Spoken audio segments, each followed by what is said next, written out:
اب اس کے ساتھ ہی ناظرین آپ کو بتائیں کہ سویڈن میں قرآن پاک کی بے حرمتی کے خلاف مری میں بھی جی پی او چوک میں مختلف جماعتوں کی طرف سے زبردست احتجاجی ریلی کا مظاہرہ کیا گیا ہے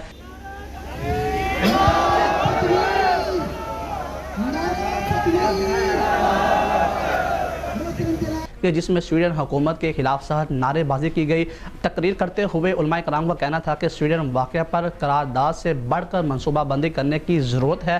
اس موقع پر لوگوں کی بڑی تعداد نے ہاتھوں میں بینرز اور پلے کارڈز اٹھا رکھے ہیں، جبکہ مظاہرین نے قرآن پاک کی بے حرمتی پر مذمت کرتے ہوئے مطالبہ کیا ہے کہ سویڈن کے سفیر کو ملک بدر کیا جائے۔ دنیا بھر کے مسلمان سویڈن حکومت کی آشرواد سے رونما ہونے والے اس واقعے کے خلاف بھرپور احتجاج ریکارڈ کروائیں۔ یہ واقعہ دنیا کے امن کو تباہ اور آگ لگانے کے مترادف ہے۔